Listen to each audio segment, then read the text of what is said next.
Today was another typical day of a typical loser's typical life. Shut up, I already love you, bro. Shut up.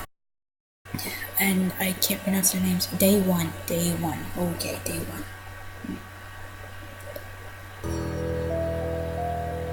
Ominous music. Bright daylight struck my eyes. At first I didn't pay attention, as I wasn't fully awake yet. On their own, my legs carried me towards the door. Simeon.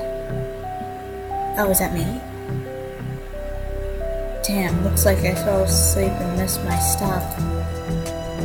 There were no doors. I've looked around the bus and realized that it wasn't the good old worn-out Marco Polo.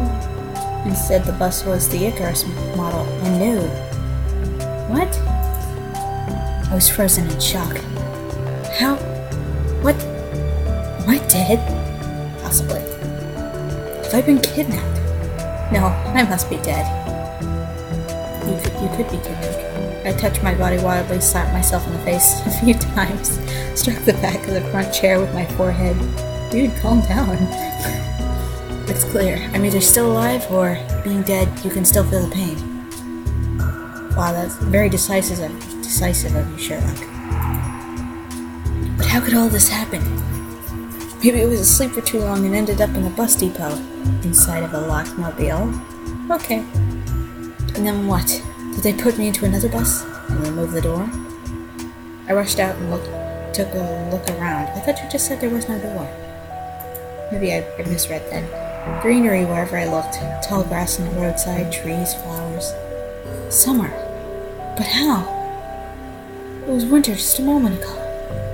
I had a terrible headache, as if my head was going to explode. Calm down, bro. Step by step, I started to recall. Window. You fell asleep. Right? No, you saw the bus and a long road running towards the horizon.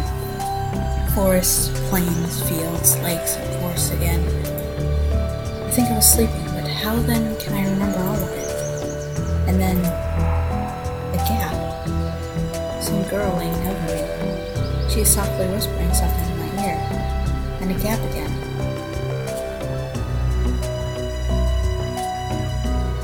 And then I woke up here. Who's that strange girl? Or was she just a dream? For some reason, thinking about her made me feel better and calmed me down a little. I felt warmth all over, coming from the inside. Could it be her who brought me here? Then I need to find her. And the best way to look for her is to get away from here. I rushed to the left, then to the right, then stopped hesitating where to go and finally ran in the direction where the bus probably came from.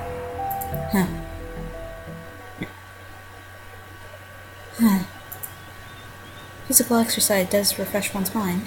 Thoughts become clearer and it gets a little easier to evaluate the situation, the surrounding reality. Not in my case, however. I was sitting on the roadside, wheezing and trying to ease my sore throat by gulping hot air. I feel you, bro. I feel you. In any case, the run did its work. The fear withdrew for a while. Maybe I'm really just dreaming. Though after recalling my self-harm, I immediately rejected the idea. I am neither dreaming nor dead. A narrow road was running through the fields and far into the distance. That exact road from my dream. I must be very far away from home.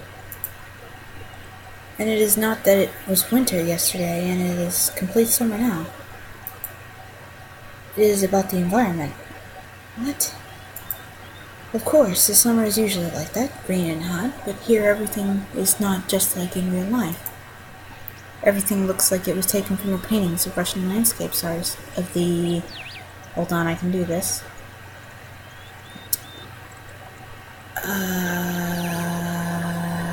19th century. The grass is just too lush. The bushes I'm just gonna start over. The grass is just too lush. The bushes are not like what bushes should be. They're so thick that you can't see anything through them. Like treetops, honestly. and the trees themselves. The forest was quite far away, but the trees looked as if they had closed their even ranks and were now just waiting for an order to advance into the fields and plains. I caught my breath and looked at the bus, which was now barely visible. That was a good run. Fear took over me once again. And those power lines. There must be people here. But what does it mean? In fact, it means nothing at all. Even hell can have power lines?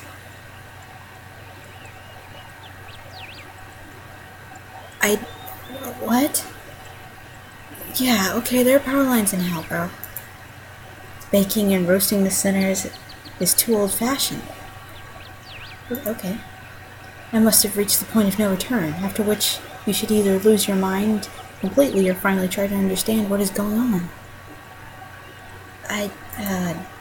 And while I still have the choice, I should rather pick the second option. I slowly headed back to the bus. Dude. Power lines in hell? Are you serious? Of course, it was frightening. But I'm not likely to find an answer in the fields or the woods, and this wretched bucket of screws is the only kind of link that I have with the real world.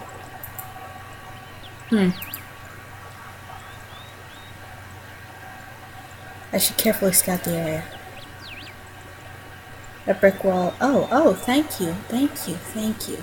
You are very useful. Yeah, okay, Savoinic means outlet.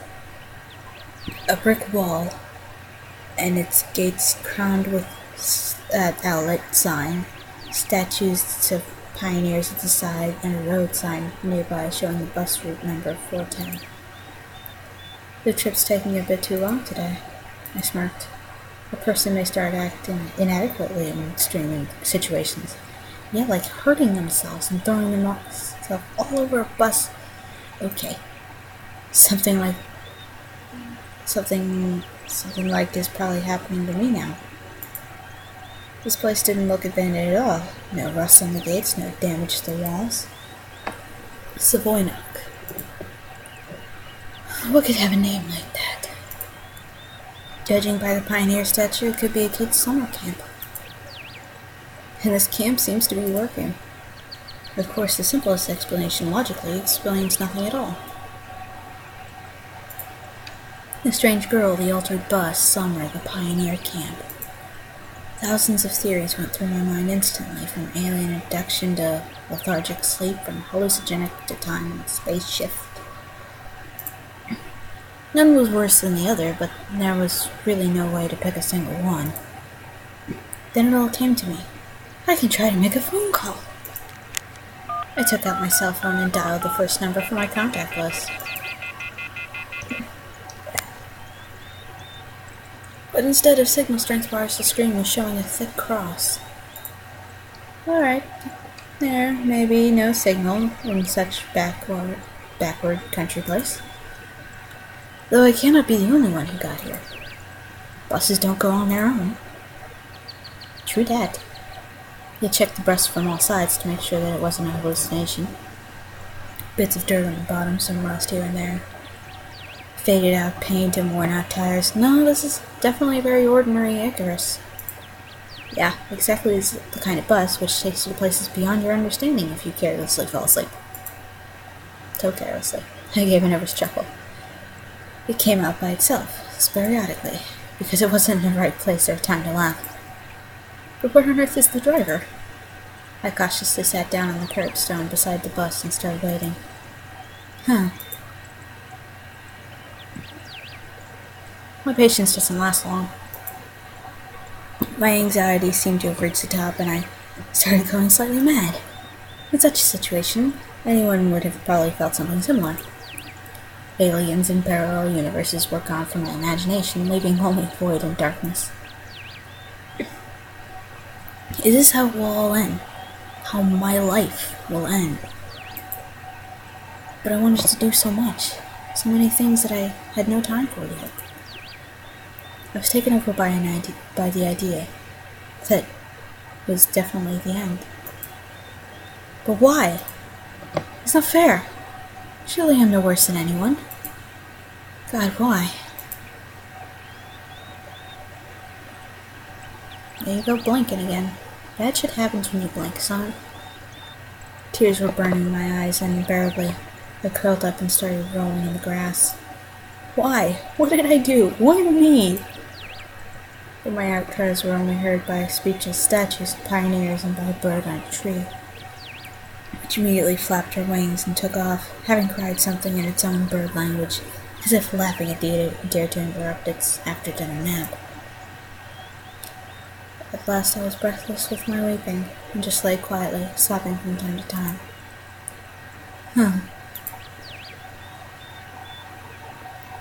After a while, I managed to pull myself together. Mind cleared up a bit, as if terror and the fear of death gave me a break. All in all, if someone wanted to kill me, what is all this for? Doesn't look like an experiment either. If this is some crazy coincidence, then it probably carries no threat. Anyway, for now, it seems there is no danger.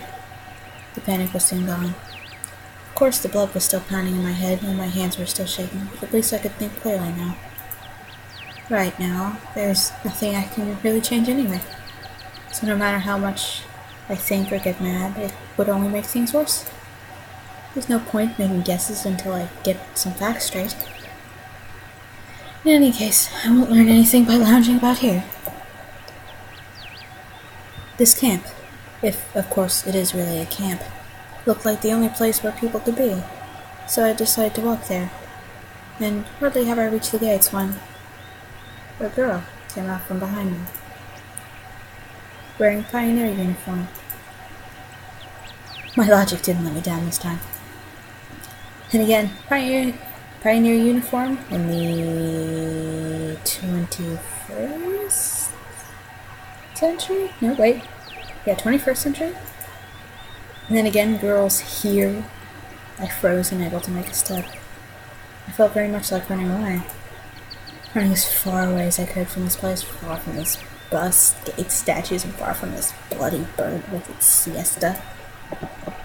Just run, free like the wind, faster and faster, waving to the plants passing by and winking to the galaxies. This guy's nuts. Run, becoming a pulsar ray and turning into a vestigial radiation, running against the unknown. Running no matter where, as long as it is far away from this place. Meanwhile, the girl came closer and smiled. I could not help but notice her beauty, even though I was trembling with fear. Human instincts work despite of consciousness, and while only 5% of the brain is responsible for cognitive processes, the remaining 95% are always busy sustaining life, and in particular ensuring stable functions of the hormonal system. You got a boner, didn't you, bro? I desperately wanted to get less complicated and stop thinking in formal quotes from the encyclopedia, so my thoughts appeared one by one being stupid out of place, as if taken from the internal monologue of a hero of some junky softcore cover crime fiction book. I agree, sir. A pretty Slavic face, long braids, looking like 2 armfuls of fresh hay, and blue eyes in which you could drown. Hey, you must have just arrived? Oh, look, a decision. Do not reply. Please don't say anything stupid, bro. Yeah. Alright then, welcome. She smiled broadly. Strange, it looked as if I had just a normal girl in front of me. She's a normal. Bah, I should never return here. The woods and fields seem better.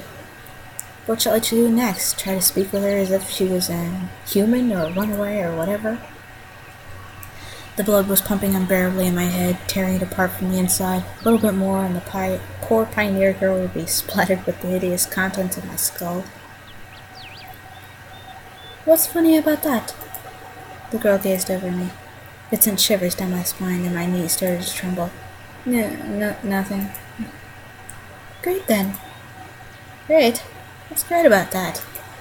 Suddenly I felt like letting it all be. The bus behind me, the winter yesterday and the summer today, take off the itchy pullover and just believe that it was all real, and that it all was meant to be, and that it all, at last, was for the better. And you must probably know... Oh wait, and you must probably know. And you should be our camp leader. She'll tell you everything. You should go to our camp leader. I'm sorry. Look. You go straight ahead to the square, then turn left, and you'll see small cabins. She pointed at the gates as if I knew what was behind them. Well, you can ask someone where Olga Dmitrievna's cabin is. Dmitrieva is a patronymic, a derogatory person's father's name, in this case Dmitri, put by Russians after the person's first name as a sign of respect or formal address. Okay. So it's like sir.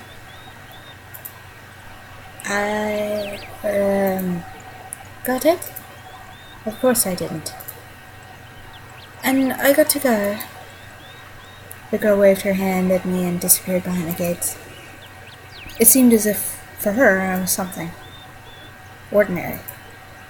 And all this show with the bus and travels and waking or sleeping were troubling only me, while here everything was just like it was supposed to be. Camp leader, pioneer uniform, living a historical reconstruction here. I hope I won't find Lenin standing atop of an armored car at the square, but even that would not surprise me right now. I should study Russian history more. I would understand all this. After standing alone for a while, I headed into the camp. Near 50 meters ahead, a small one-story house was popped up on the left side. The billboard near the door said clubs. I was about to come closer, when the door suddenly opened and a short girl wearing a pioneer uniform came out. Pretty face gave me an impression of bearing a torment for the fate of the whole mankind with a truly universal sorrow. As soon as she saw me, the girl froze as if frightened. I froze too, considering what was the best to do, to approach first or wait until she showed some initiative. Or maybe run away after all. Although this last option was constantly suggested only by my self-preservation instinct. At least that's what I'd like to believe. Not the worst human instinct, but one far from being the most logical. If this instinct played poker against deductive abilities, the result would be predetermined. None of the deductive abilities, or at least their semblance, were hinting me there was no need to be afraid of this girl. Suddenly somebody jumped out from nearby bushes. A girl wearing a bright red t-shirt with USSR written on it. That's a C, bro. These are C's and a P. Oh, okay. Just translated. Such exact reproduction of the age. Oh, dude, you've been transported through time. She looked quite short from the distance and was probably younger than both pioneer girls at the gates and this girl at the door of the clubs. At last, I decided to come closer, but the USSR, as I called her in my mind, jumped to the first girl and started telling something what I saw in the air. The other girl, in turn, seemed confused, looking down and made no reply. I would have probably continued to serve their amusing dialogue, but the USSR suddenly pulled something out of her pocket and started shaking it in front of the first girl's face. This something turned out to be a grasshopper. Squealed the first girl. She must not be too keen of insects, as she instantly rushed toward where Lenin presumably made a speech about the accomplished workers and peasants' revolution. Let's just say, towards the Islamic Square. The USSR glanced at me, grinned playfully, and dashed after her. Not a bad start of the day. I have absolutely no clue where I am. Besides that, there are some kids here, all playing pioneers. And as far as I can tell, this place is located thousands of kilometers away from home. It might even be a different reality. Travel through time. And this was indeed a reality. I mean, everything around me seemed so real, if a little embellished. I was starting to fall into thinking that, in fact, my previous life could have been just a dream. And what should I do now? Huh. Which one of these is the save button? What to save? So you're new here?